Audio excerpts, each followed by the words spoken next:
वो जो एक महान विद्वान, अपराजेय योद्धा और अतुलनीय शासक था, वो जो राक्षस होते हुए भी देवताओं से श्रेष्ठ कहलाया, वही रावण।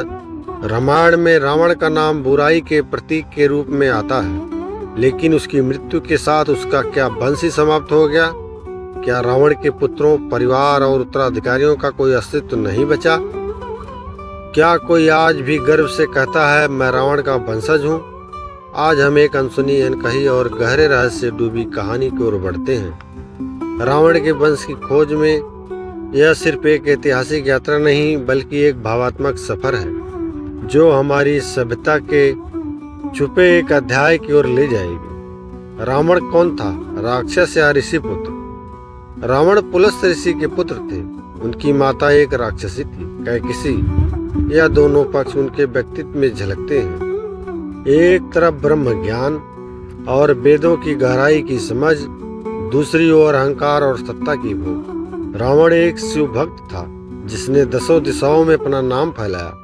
उसने तपस्या कर ब्रह्मा से वरदान प्राप्त किए, लंका को सोने की लंका बना दिया। आयुर्वेद और संगीत में उसकी गहरी पकड़ थी, लेकिन सीता हरण उसकी सबसे बड़ी भूल बन गई, जिसने उसके समस्त वंश पर काल की छाया डाल दी। रावण का परिवार और वंश की शुरुआत। रावण के परिवार में कई प्रमुख पात्र थे। मंदोदरी पत्नी, मेघनाथ पुत्र, अक्षय कुमार पुत्र, अतिकाय, नारांतक, देवांतक, त्रिशरा पुत्र, विभीषण भाई। इनमें सबसे प्रसिद्ध थे मेघनाथ और विभीषण। एक ने युद्ध में पराक्रम दिखाया, दूसरे ने धर्म का साथ दिया। लेकिन युद्ध के बाद लंका का भविष्य किसके हाथों में गया? रावण के पुत्रों का अंत। क्या यही वंश समाप्त हो गया? राम रावण युद्ध में रावण के लगभग सभी पुत्र मारे गए। मेघनाथ को लक्ष्मण ने युद्ध में मार गिराया। अक्षय कुमार को हनुमान ने बाल्यावस्था में ही मार डाला। मंदोदरी और विभीषण इस युद्ध के बाद भी जीवित थे। विभीषण को राम ने लंका का राजा बनाया और वहीं एक नया अध्याय शुरू हुआ, रावण के वंश का नहीं बल्कि विभीषण के वंश का। विभीषण का शासन और वंश धर्म की लंका।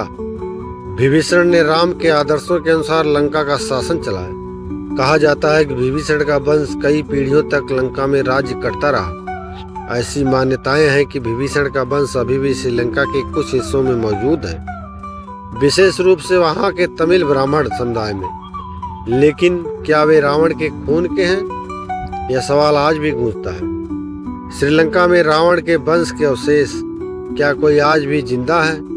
कुछ शोधकर्ताओं और स्थानीय इतिहासकारों का दावा है कि श्रीलंका के कुछ पहाड़ी क्षेत्रों में रहने वाले पुरातन कबीले स्वयं को रावण के वंशज मानते हैं। विशेष रूप से यक्का जाति का जिक्र आता है। ये लोग प्राचीन समय से पहाड़ों में रहते आए हैं और इनकी पूजा पद्धति, संगीत, वेशभूषा और नामकरण पद्धति में रावण के समय की झलक मिलती है। भारत में भी है दावेदार। दक्षिण भारत में रावण का वंश।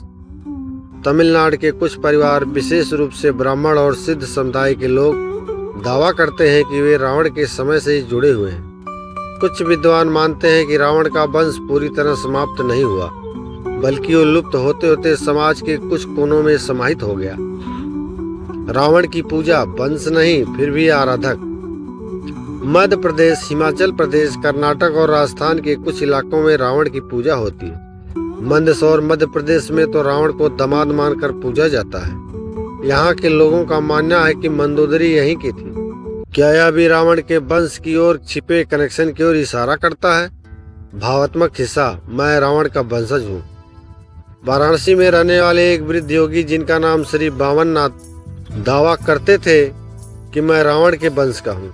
उन्होंने कहा, हमारी पीढ़ी को छुपना पड़ा क्योंकि लोग रावण को दानव मानते थे, लेकिन मेरे पूर्वजों ने रावण की भक्ति, विद्वता और तपस्या को अपनी परंपरा में जिंदा रखा। बावननाथ जी ने जीवन भर रावण की स्तुति भजन लिखे, पर कभी किसी से प्रशंसा नहीं मांगी।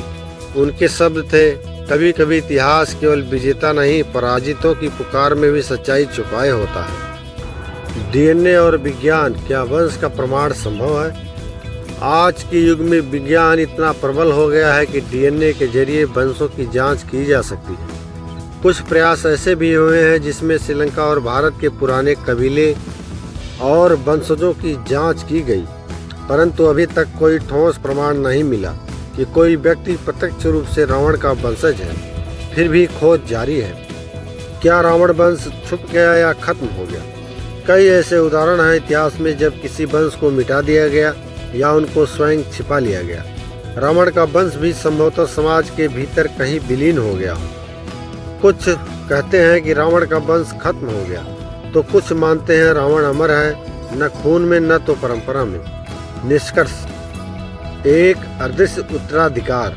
रावण केवल एक चरित्र नहीं था, वह एक विचार था। वह विद्या का प्रताप था, शक्ति का प्रदर्शन था और अहंकार का विनाश भी। उसका वंश अगर शरीरों में नहीं बचा तो क्या उसकी गाथा, उसकी विद्वता और उसके विरोधाभास को हम भुला सकते हैं? शायद रावण का वंश आज किसी इंसान में नहीं बल्कि संस्कृति में जीवित है, एक चेतावनी बनकर कि ज्ञान के साथ विनय न हो तो विनाश निश्चित है। रावण के वंश की खोज सिर्फ खून की कहानी नहीं, यह उस युग की धड़कन है जो आज भी कहीं न कहीं जीवित है। शायद किसी वृद्ध की आंखों में, किसी मंदिर के दीपक में या किसी बच्चे की जिज्ञासा में। रावण मिटा नहीं है, वो आज हमारे बीच है, इतिहास के पन्नों में, संस्कृत के गीतों में और हर उस सवाल में जो पूछता है क्या रावण सचमुच केवल खलनायक था। जवाब शायद आपके भीतर छिपा हुआ है।